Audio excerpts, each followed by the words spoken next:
Welcome to the Explainer. Look, if you're a busy executive focused on scaling growth and optimizing your capital, you are in exactly the right place today.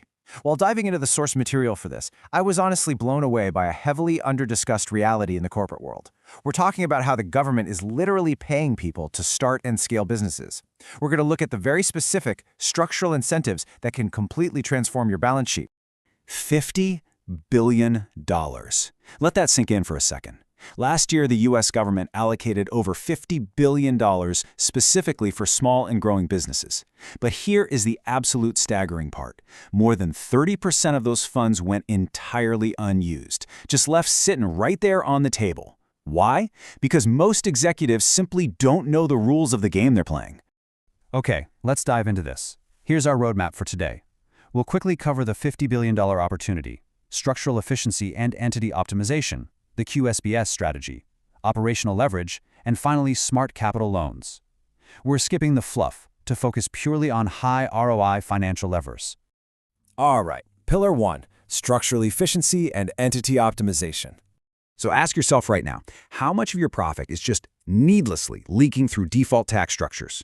Seriously, most founders quietly tip 15.3% straight to the IRS simply because their corporate entity is set up wrong out of the gate. It requires a fundamental shift in mindset. You see, the broke founder only thinks about making money, but the rich founder, they're intensely focused on keeping it. It's the difference between being wealthy on paper and actually staying wealthy after taxes. And this brilliantly illustrates exactly what I mean. Let's run the numbers. By default, a solo LLC generating $500,000 in profit gets hit with a 15.3% self-employment tax on every single dollar. That's roughly $76,500 straight off the top. Ouch. But if you switch to an S-Corp election, you can pay yourself a reasonable salary, let's say $150,000, and take the remaining $350,000 as distributions. The self-employment tax only hits the salary portion. So by legally shielding that $350,000 distribution, you save over $50,000 a year. Multiply that across a few years of growth, and you are keeping 6 figures of your own money. Which brings us to a structural powerhouse I found absolutely fascinating, QSBS, or Qualified Small Business Stock. This is an IRS rule that says, hey, if you put real skin in the game by buying original shares in a qualifying U.S. C-Corp while it's still small, and you hold those shares for at least 5 years, they let you exclude up to 100% of the capital gains when you sell. Think about that. You get to build a company, exit, and keep your upside entirely shielded from federal taxes. To quote the source material directly here, it is literally a cheat code for people who are willing to build or back small businesses. High-level billionaires utilize these exact rules all the time.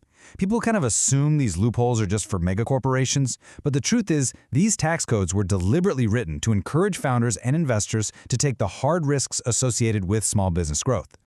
So, the crucial point is how incredibly massive this exemption really is. Under QSBS, you can exclude up to $10 million, or 10 times your investment, in tax-free capital gains. And it gets better, because this is per person. Some smart executives legally stack this benefit by giving qualifying shares to a spouse, effectively doubling that exemption to $20 million upon an exit event. No way, right? But yes, instead of writing a massive check to the IRS, that cash stays right in your pocket to roll into the next deal. Moving right along, Pillar 2, operational leverage.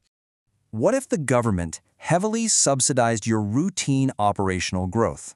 I know it sounds a bit too good to be true, but we're talking about everyday activities for an executive: hiring talent, buying equipment, training staff.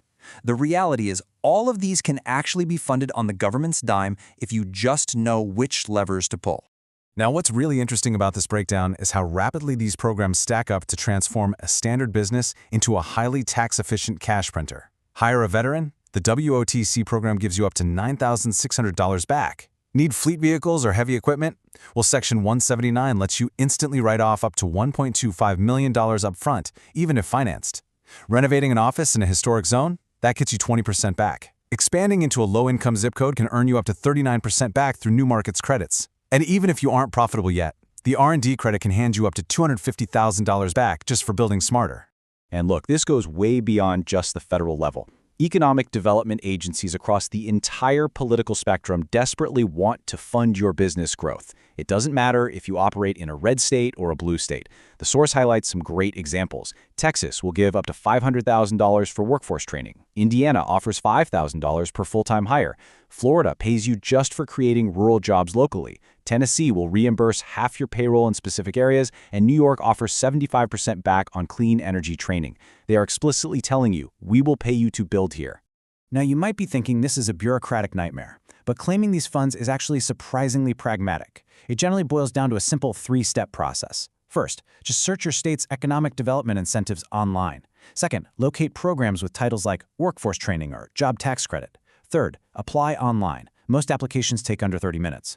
But here is the absolutely crucial operational reminder for you as an executive. You must submit your basic payroll or expense docs and file the application before you actually hire or expand to stay compliant. Oh, and definitely don't overlook the business education deduction. As an executive, you can literally use pre-tax dollars to pay for high-level business consulting. You can hire advisors to improve your pricing systems or profit margins. And look, as much as we might joke about crazy consultant fees, you can write it all off as an ordinary, necessary business expense. It's using the government's money to make yourself smarter and therefore make more money. Let's move to and see how this builds into our final section. Pillar 3, Smart Capital versus Consumer Debt. This requires a total shift in perspective. Are you borrowing like a consumer, or are you leveraging debt like a top-tier business owner? The typical consumer makes really expensive mistakes with capital. Strategic operators, however, view debt as a calculated tool for leverage, especially when the government is backing it. Let's look at the stark differences in the cost of capital here. Starting a business with 14 to 17% APR credit card debt, that's terrifying. But compare that to government-backed SBA loans sitting around 8 to 13%, or even better, direct state-run loan programs in places like Pennsylvania, Ohio, or Illinois that offer rates between 2 and 5%. Utilizing state-run loan programs for equipment and facilities drastically outpaces standard credit or bank loans. The true power of government-backed SBA loans is that they let you acquire capital without bleeding out your permanent equity. The source material shares an incredible example of an entrepreneur who is about to give away a slice of their nail and hardware business to a private investor. Instead, they took an SBA loan. They took on the debt, sure, but they owned the company outright. With options like microloans up to $50,000 and even zero down payment structures, you keep the equity. The government actually designed these rules to foster small business rivalry against monopolies. You know, it's so easy to feel like the corporate system is just rigged against you, but as this quote from the source reminds us, the rich don't just make more money, they play the tax system like a chessboard. I found it super fascinating that historically, these policies date all the way back to the post-Great Depression era, where the government stepped in to save small businesses because they realized they are the true backbone of the economy. The game isn't rigged against you, you just need to learn the rules. So what does this all mean for you? We end with a pretty provocative question. Will you leave your share of that $50 billion sitting on the table this year, or will you take action and restructure your business to actually claim it? The capital is waiting. The tax incentives exist. I highly urge you to take these concepts, consult your CPA or tax attorney immediately, and start playing the game efficiently. Thank you so much for joining me for this explainer. Now go out there and build something real.